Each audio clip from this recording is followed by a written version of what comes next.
Saudara, di balik palu sidang yang mengetuk keadilan ada sosok perempuan yang memimpin dengan penuh ketegasan dan kebijaksanaan. Semangat R.A. Kartini tidak hanya tertulis di sejarah saudara, namun juga terasa bahkan sampai di ruang peradilan. Dan sejak 13 Juni 2025, tongkat kepemimpinan PN Jakarta Pusat telah diemban oleh Ibu Dr. Husnul Khotimah, seorang perempuan yang menjadi salah satu pemimpin termuda dan juga merupakan ketua perempuan ketiga di Pengadilan Negeri Jakarta Pusat. Dan untuk memaknai Hari Kartini, saudara, saya ingin langsung bertanya kepada Ibu Husnul Khotimah bagaimana beliau memaknai tugasnya sebagai ketua PN Pusat dan juga apa saja tantangannya khususnya sebagai perempuan di ruang persidangan. Langsung saja kita tanyakan Ibu. Perkenalkan, saya Renata dari Kompas TV. Apa kabar, Bu? Baik, alhamdulillah sehat. Alhamdulillah baik, sehat ya Ibu. Nah, Bu Husnul Khotimah, langsung saja kita mulai di pertanyaan pertama Ibu terkait dengan peran Ibu sebagai ketua pengadilan, khususnya sebagai perempuan. Bagaimana memaknai tugas Ibu? Baik, karena ini adalah suatu kepemimpinan yang ditanya, tentu yang pertama adalah bagaimana kita bisa membangun kepercayaan dari pimpinan yang telah diberikan kepada saya, dan tentunya kepercayaan itu harus kita jaga dengan baik.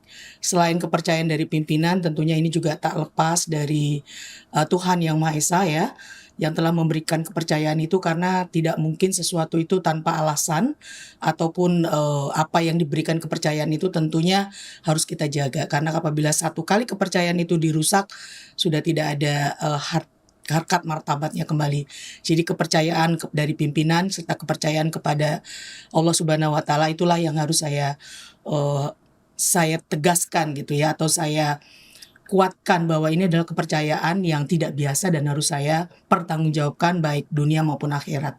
Baik, pertanggungjawaban itu yang menjadi poin penting yang Ibu lihat dari tugas Ibu sebagai Ketua Pengadilan Negeri Jakarta Pusat. Ibu, yang ingin saya tanyakan, sebagai perempuan mungkin ada tantangan tersendiri dalam memimpin Pengadilan Pusat? Baik, kalau tantangan menurut saya dalam pemimpin semuanya sama gitu ya.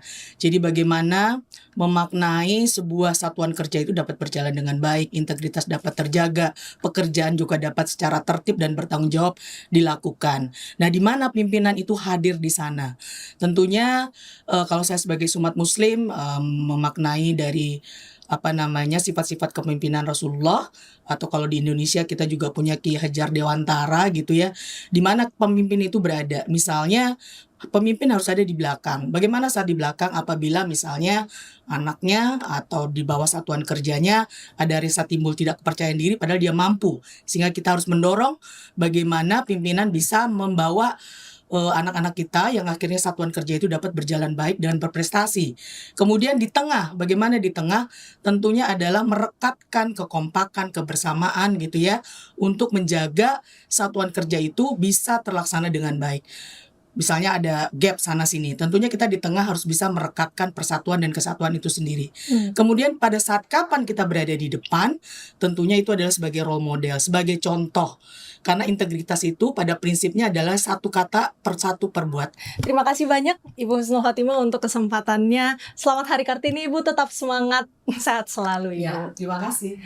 Ya, itu dia saudara. Jadi memang sebagai perempuan tentu tak luput dari berbagai tantangan yang ada, baik itu sehari-hari maupun di ruang persidangan. Namun tentunya menjaga integritas dan menjadi contoh bagi rekan kerja serta melihat figur-figur yang sudah berhasil melakukan sebelum-sebelumnya tentu juga bisa menjadi inspirasi bagi Dr. Husnul Khotimah yang sekarang menjabat sebagai Ketua Pengadilan Negeri Jakarta Pusat. Dan tentunya saudara, Hari Kartini juga menjadi pengingat bagi kita semua bahwa perjuangan perempuan belum juga selesai dan bahwa setiap langkah yang dilakukan oleh perempuan ini akan tentunya dicatat sebagai bagian dari sejarah. Renata Panggalo, Bima Wicaksana, Kompas TV, Jakarta.